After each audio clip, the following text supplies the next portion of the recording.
Hello viewers, welcome back to my channel. আজি মই মাছ ভাপত দিয়া ৰেচিপি এটা দি আছো। মই তাৰ কাৰণে খৰি অলপ তিয়াই থলো আৰু মাছখিনি ভালকে গুছাই ধুই ললো। তাৰ কাৰণে মোক লাগিব আৰু বিলাহী এটা লৈ লৈছো, সৰু পিয়াজ দুটা, নহৰু লৈছো আৰু জলকীয়া লৈছো। এইখিনি মই ভালদৰে এটা পেষ্ট বনাই লম।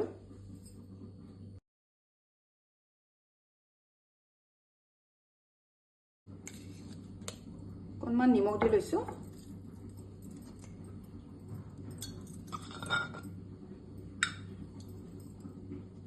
এতিয়া মই ভালদৰে পেষ্টটো ফাইন পেষ্ট এটা বনাই লম।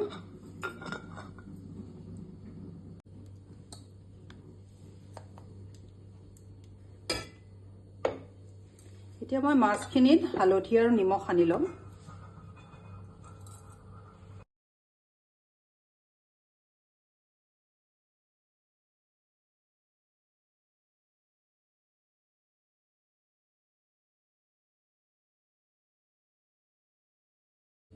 এতিয়া মই পাত্ৰ এটা লৈ লৈছো, ইয়াতে অলপমান মই তেল দি দিম। মিঠাতেল অলপ দি দিছো। ভালকে তেলখিনি মিলাই লম।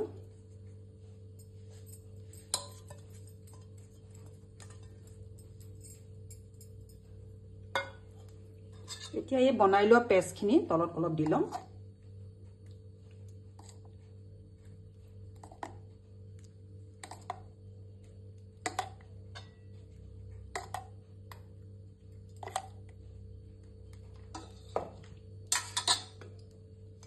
এতিয়া মই মাছ দি দিম।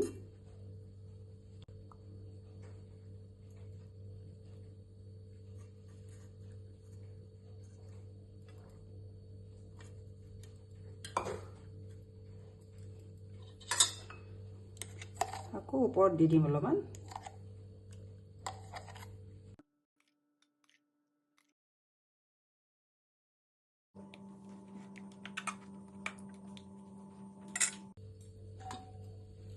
এতিয়া অলপমান পানী দি দিম।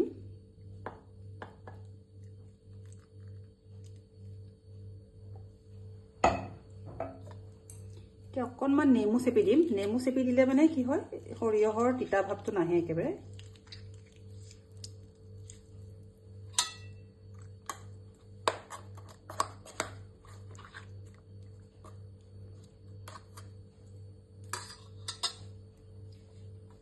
এতিয়া জলকীয়াকেইটা এটা ফালি দি দিম।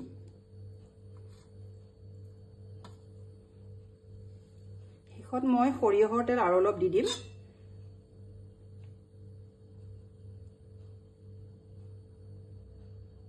মই 3 চামুচ দি দিম।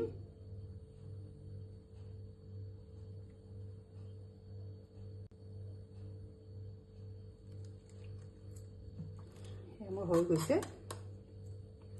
অলপ সময় মই এইখিনি থৈ দিম, 10 মিনিটমান। তাৰপিছতে মই ভাপত দিম।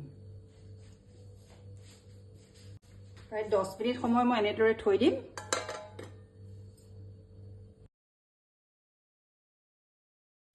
মই ইয়াতে অকণমান জিৰা দি দিছো।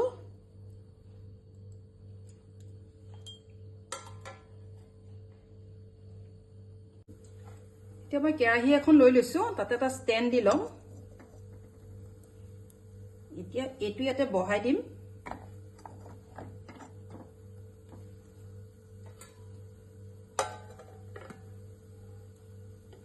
প্ৰায় 20 মিনিটমান সময় মই এইটো ঢাকি থৈ দিম, সিজিবলৈ দিম ইয়াতে।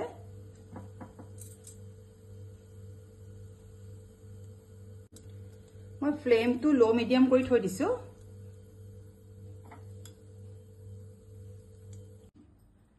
মোৰ প্ৰায় 20 মিনিটছ হৈ গৈছে। এতিয়া মই চাই লওঁ।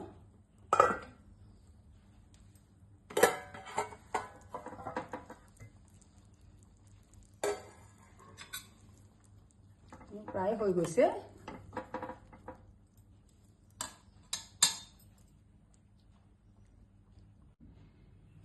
এয়া মোৰ হৈ গৈছে সৰিয়হৰে ভাপত দিয়া মাছ।